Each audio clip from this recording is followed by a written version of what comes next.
Nah, persoalannya dia ini kan hanya ada perselisihan dengan sepupu sekalinya. Jadi ternyata dia dikenakan hukum adat, sidang adat oleh Damang di Kotoran Timur. Guyup gitu ya mereka, karena itu persoalan saudara. Kami sepakat memang ini ya tidak bisa lah saya melihat itu dihukum dengan peradilan adat mereka ini. Sebaiknya memang peradilan positif aja, apakah itu perdata atau perdana kan terserah mereka.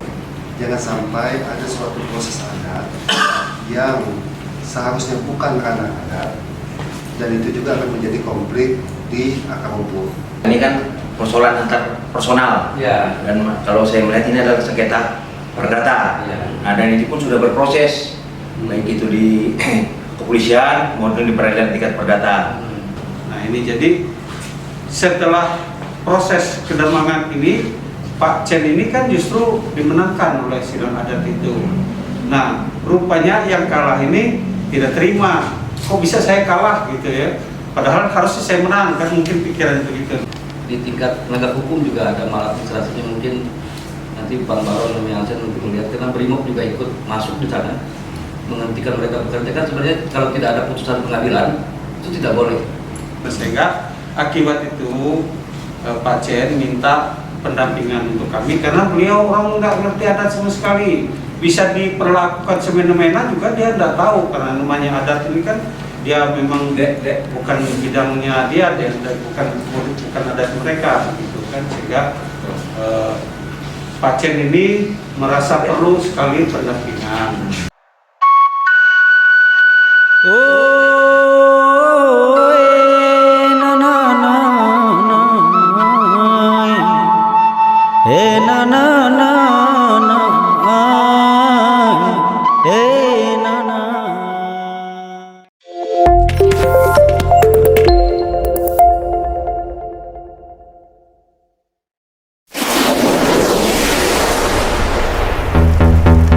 Supra Creative Nation. Harikas.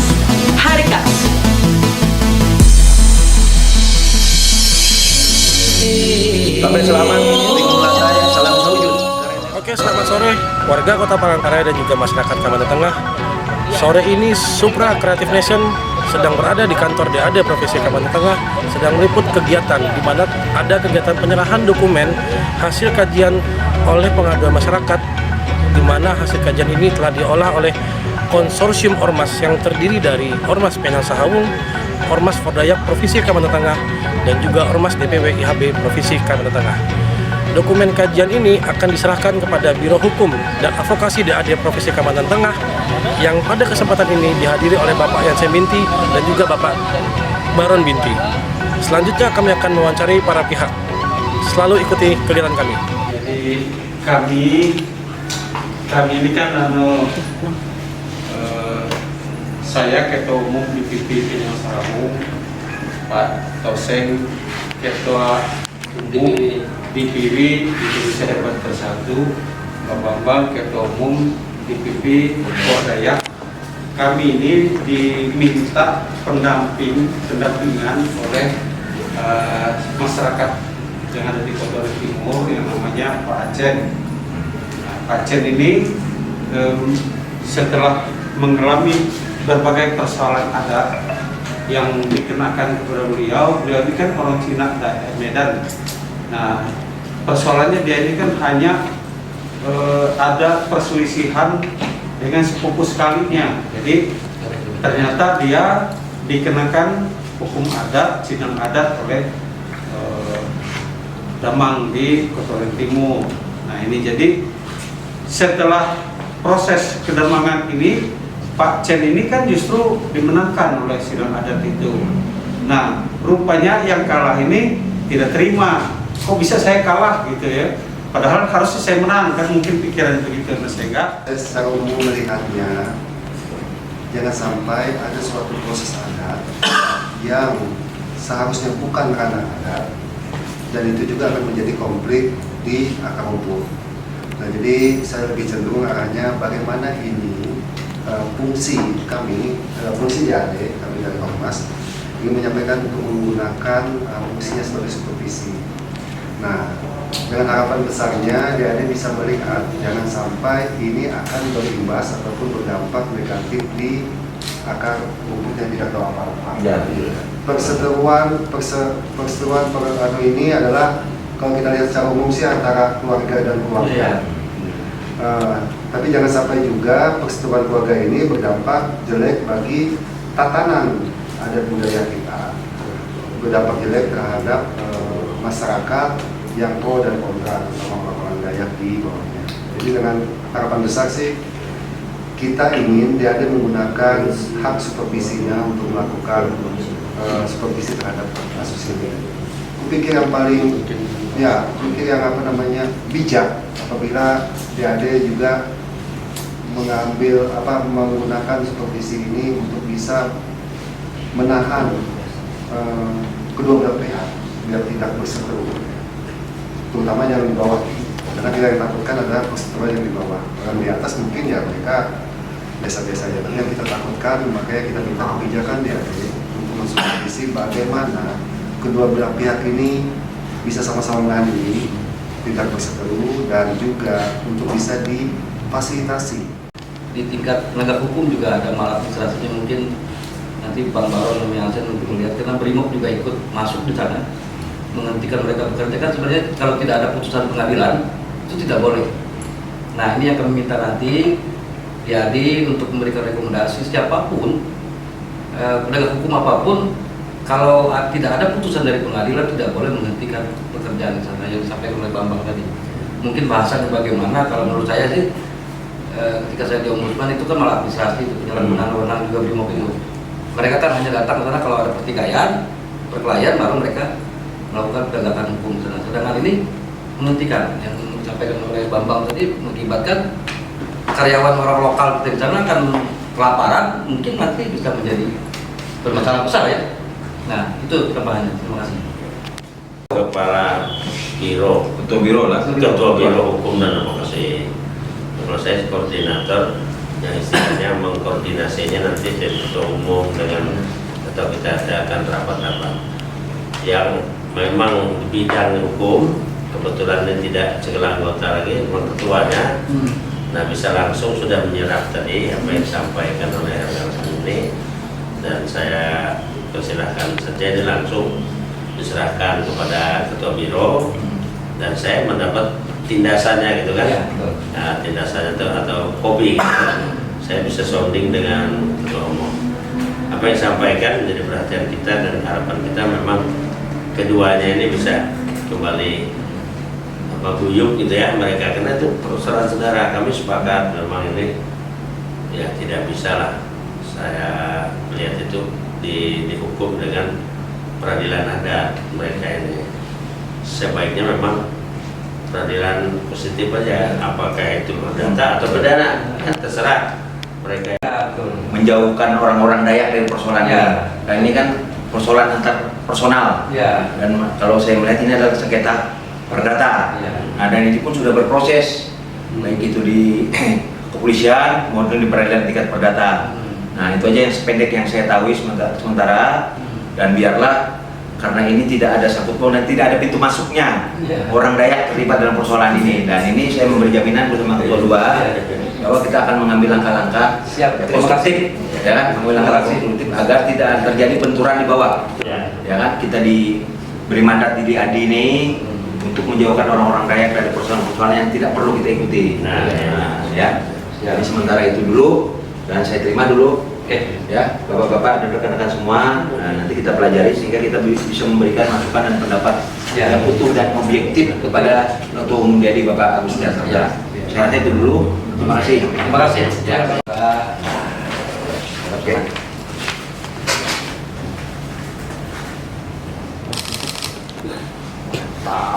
Ini makan itu. Tambah aja, ya. Oke.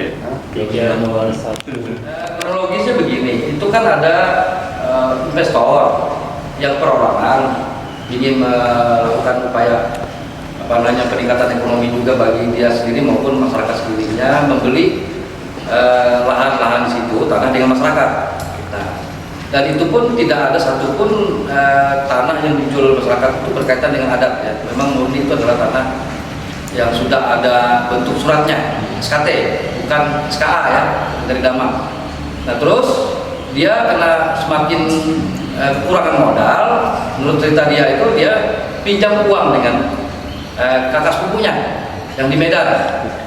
Sampai 7M, kurang lebih 7M. Nah, uang pinjaman itu pun dikembalikan, malah lebih, jadi 19M. Nah, tiba-tiba kakaknya itu komplain, keberatan, dia mau juga ikut berinvestasi itu, padahal dalam awal kesepakatan itu tidak ada kerjasama atau bentuk investasi di saat pinjam-meminjam itu, memang murni meminjam. Nah, selesai itu tidak terima dia dengan penjelasan si Pak Hakim ini. Pak Alvin ini mereka berdua sepakat untuk diselesaikan di Kedamangan, ada untuk mediasi. Nah, karena mereka memang menghargai adat di situ, mungkin mereka satu-satunya jalan terbaik mungkin di situ gitu. Nah, tiba-tiba juga kita tidak tahu proses waktu itu pihak Kedamangan sana memproses mereka dengan tata cara persidangan, memanggil saudara Alvin untuk hadir selama 8 kali itu tidak hadir. Justru bagi saya si Alvin ini justru yang melecehkan adat, padahal mereka dua bersepakat. Nah, tiba-tiba karena dia tidak hadir 8 kali, diputuskan oleh Damang bahwa pemilik sah tanah itu adalah tetap Hakim. Nah, mengenai keputusan itu dia langsung berkoordinasi dengan DAD atau dengan Damang yang sudah dipeliti. Lalu mereka membuat namanya Kerapatan Mantir Basarahai. Yang kita tidak pernah juga mendengar, saya juga tidak pernah, mungkin itu banding atau bagaimana ya. Itu proses anunya, kronologisnya. Nah, ketika kami ditelepon, terutama Bang Ujung yang dapat informasi, dia menelpon kami, kita pelajari, wah ini nggak ada adat, ayo kita bantu pendampingan. Kita bantu pendampingan, setelah kita cek berkasnya memang tidak ada satupun yang menyentuh ranah adat di situ.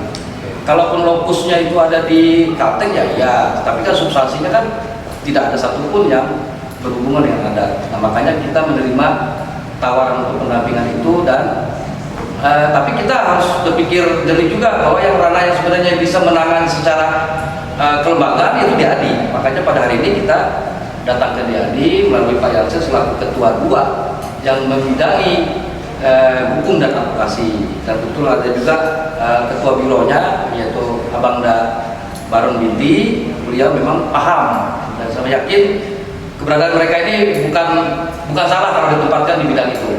Nah itu yang terakhir, kami dengan teman-teman ini bukan kita punya kepentingan, tapi kepentingannya adalah masyarakat yang bekerja di sana yang sekarang di stop untuk bekerja, sedangkan mereka juga perlu penjualan buah untuk membayar gaji-gaji pegawai itu.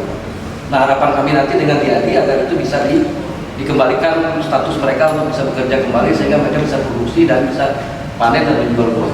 Itu sementara dari saya. Itu bahasanya berarti kayak melapor ke DAD gitu ya, Bang? Iya. Melapor ke DAD itu melaporkan ulah DAD itu sendiri atau seperti apa? Atau melaporkan kondisi yang ada di lapangan? Kita melapor ke DAD ini menurut pandangan kita bahwa bukan, maksudnya yang dilaporkan ini apakah kondisi di lapangan ini seperti ini atau DAD di sana yang dilaporkan ke DAD? Akibatnya, akibat dari ulah mereka sudah masuk ke ranah yang memang bukan ranah mereka untuk menghentikan atau melarang orang bekerja, kan substansinya juga nggak jelas kan. Ini permasalahan 2 orang utang piutang tapi tanah-tanah kok ikut-ikutan gitu. Nah makanya karena DAD sebagai supervisi yang bisa memberikan atau langsung bisa memutuskan hal-hal yang berkaitan dengan kesalahan di perangkat DAD kabupaten atau Damang di kota, makanya kita melaporkan ini, meminta bantu DAD untuk melakukan supervisi atau hal-hal yang berkaitan dengan penyelesaian kasus ini. Kalau dari bicara hasil misalnya keinginan dari si pemilik tanah itu sendiri yang diwakilkan melalui 3 ormas ini, apa yang menjadi harapan dari keputusan? Sebenarnya mereka minta hanya tidak ada persidangan adat lagi karena mereka sudah menjalani proses perdata. Oke, dengan tambahkan aja, oke. Dengan keberadaannya 3 ormas ini, kalau kita melihatnya adalah bentuk kepedulian kita terhadap kasus ini. Karena kasus ini yang kita anggap adalah merupakan kasus yang akan berdampak tidak baik di bawah. dari Crespo. Dampak yang tidak baik adalah dengan pertikaian seperti ini, dengan adanya sidang adat pertama, terus ada bahasa rahai yang kita nggak tahu itu seperti apa prosesnya dalam suatu persidangan, sehingga ada pro dan kontra ini yang berdampak terhadap bawah. Nah, yang kita takutkan adalah pertikaian yang mungkin yang dikatakan segala perdata segala macam ini membuat malah ada perkelahian ataupun di bawah yang konflik di bawah. Itu yang kita takutkan sebenarnya, karena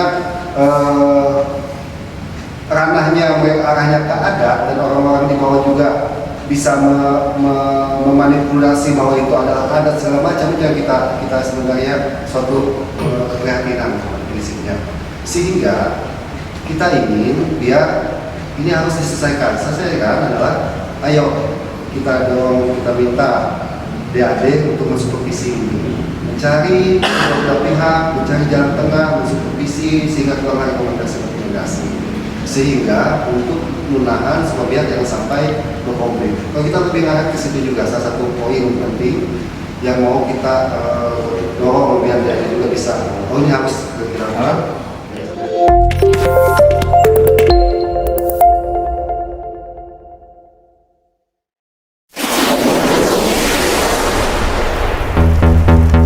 Supra Creative Nation terbentuk diawali dengan adanya pemikiran yang sama dalam tim yang sepandang dan searah dalam program Kalteng Semakin Berkah. Supra memiliki arti dari gabungan dari dua nama tokoh publik. Pendiri Supra memiliki kreativitas yang menembus ruang dan waktu sehingga mengumpulkan tim kreatif dan membentuk Supra Creative Nation. Supra Creative Nation merupakan implementasi dari media kreatif konsep yang seiring dan sejalan dalam program-program pemerintah daerah maupun pusat. Adapun media yang dimaksud mencakupi media cetak, media elektronik, media sosial, event organizer, penyediaan barang dan jasa lainnya, serta public service.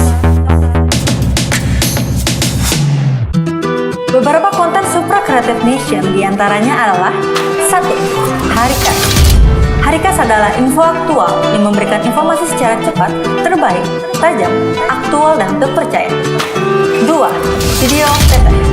Video PT memiliki 4 macam konten, antara lain adalah video testimoni, video profil, video teaser, dan after movie. Video testimoni. Video testimoni merupakan testimoni dari tokoh-tokoh publik untuk menyampaikan segala informasi yang bersifat ajakan dalam taat asas berkarya menuju Kalteng Semakin Berkah. Video profil.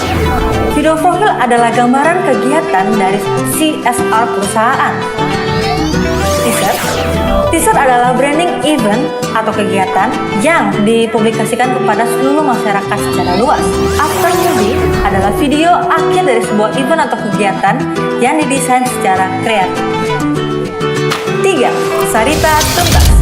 Sarita Tuntas merupakan rekaman video perbincangan interaktif antara narasumber dan moderator tentang perencanaan, pelaksanaan, evaluasi dari setiap program unggulan Kalteng Semakin Berkah, dan tentu saja program pemerintah pusat lainnya serta isu publik terkini yang menyebabkan kegaduhan di masyarakat.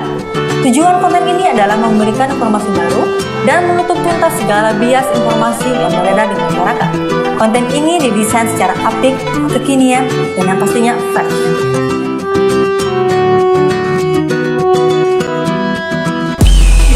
Palangkaraya, tepatnya di Kecamatan Bukit Batu, Satuan Bangsa-Bangsa yang mengumpulkan beberapa negara Pemanasan global yang dirasakan hampir di seluruh negara ini mempengaruhi Prancis untuk mengeluarkan tanggal 3 Juli hingga 20 Juli 2021 khusus di wilayah Jawa dan Bali. Presiden Joko Widodo memberlakukan PPKM mengumpulkan beberapa negara untuk merunding masalah nuklir terus melakukan vaksinasi secara maksimal.